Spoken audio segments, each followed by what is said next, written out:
اعوذ باللہ من الشیطان الرجیم بسم اللہ الرحمن الرحیم۔ پیارے دوستو، السلام علیکم ورحمۃ اللہ وبرکاتہ۔ میں اپنے تمام ویورز، اپنے دوست احباب کو اپنے اس چینل برائٹ فیوچر پر ایک دفعہ پھر خوش آمدید کہتا ہوں۔ جیسا کہ میرے تمام دوست یہ اس بات کو جانتے ہیں کہ یہ چینل خاص طور پر اسلامی تاریخ، جنرل نالج اور اسلام کی تاریخ و حقیقت، اسلام کی مجاہدانہ روایات کو، اپنے اسلاف کی یادوں کو تازہ کرنے کے لیے اور ان کی حقیقت کو اپنے مسلمان بھائیوں تک پہنچانے کے لیے بنایا گیا ہے۔ اور اس پر انشاءاللہ وقت بوقت آپ کے جنرل نالج کے لیے، آپ کی معلومات کے لیے اچھے سے اچھے ویلاگ پیش کیے جائیں گے۔ تو آج جس بات کا میں ذکر کرنے لگا ہوں وہ مسلمانوں کی سائنس میں تاریخ ہے، سائنسی ترقی کی بنیاد اور مسلمان۔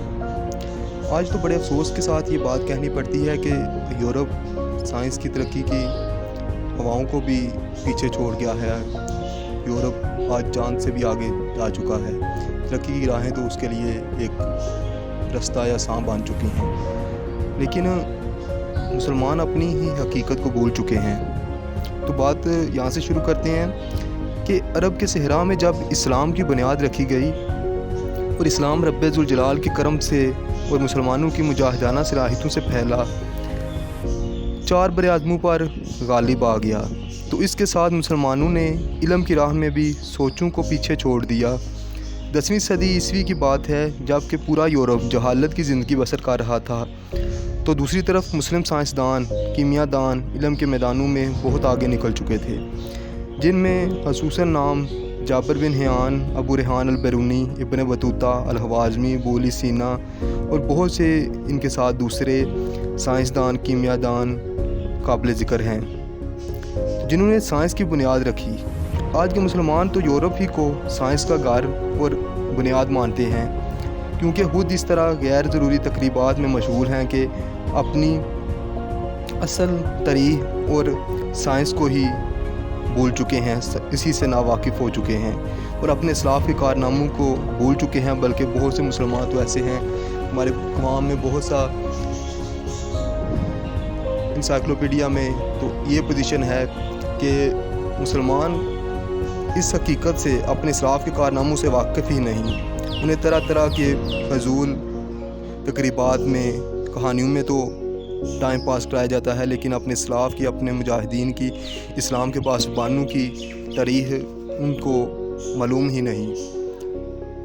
دشمن نے وقفے سے ہماری کتب سے، جو کہ کسی بھی قوم کا ایک اپنا بنیادی حق ہے، اسے ایک خاص ترکیب سے، ایک خاص سازش سے مسلمانوں کی اصل تاریخ اور ان کے اسلاف کے کارناموں کو ان کے سلیبس سے ہی ختم کر دیا۔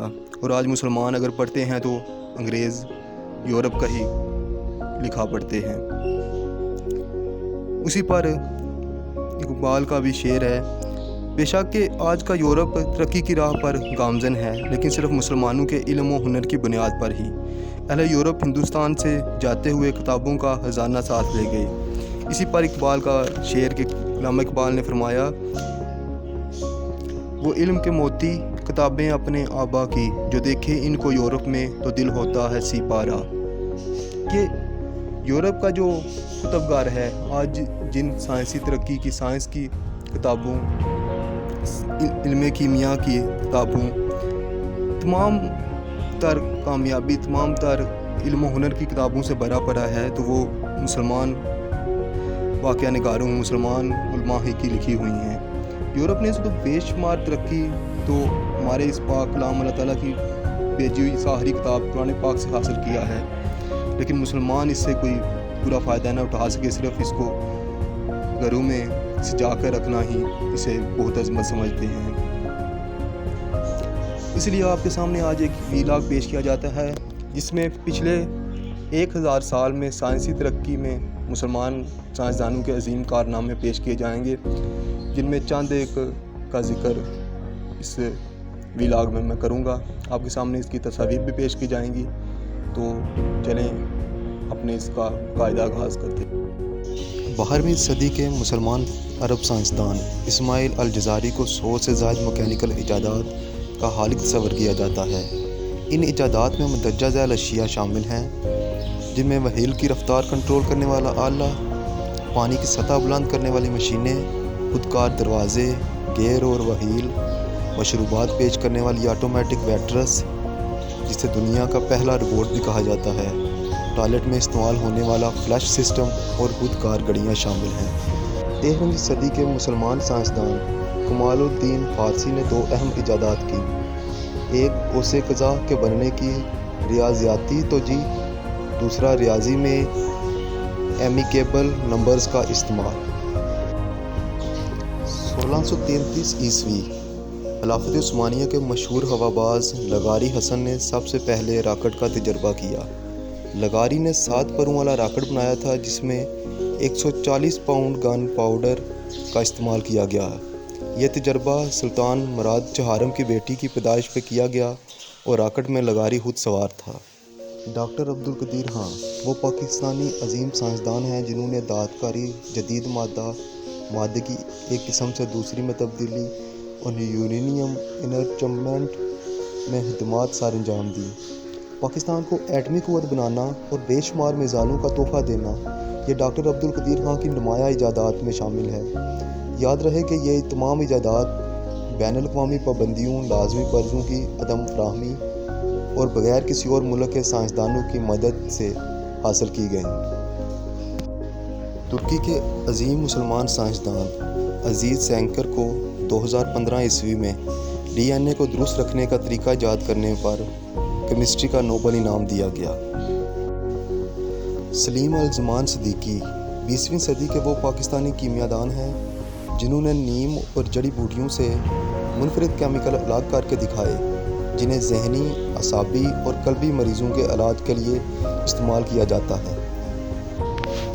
مصری مسلمان سائنسدان احمد حسن زویل نے لیزر، الیکٹران اور کیمسٹری کے میدان میں تحقیق کی اور فیمٹو سیکنڈ نامی تحقیق کے سلسلے میں 1998 میں بنجمن فرینکلن ایوارڈ اور 1999 میں نوبل انعام دیا گیا۔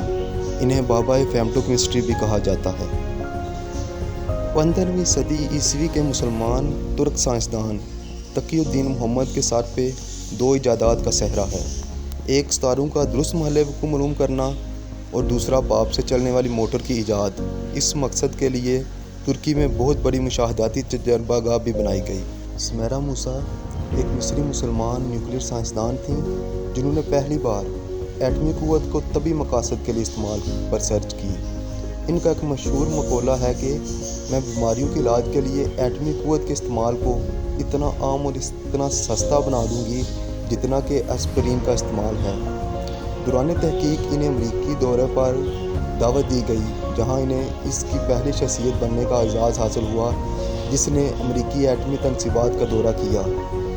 دورے سے واپسی پر انہیں موساد کی طرف سے کار ایکسیڈنٹ میں قتل کروا دیا گیا۔ علی جوان وہ پہلے مسلمان سائنسدان ہیں جنہوں نے 1960 عیسوی میں پہلی دفعہ گیس لیزر ایجاد کی۔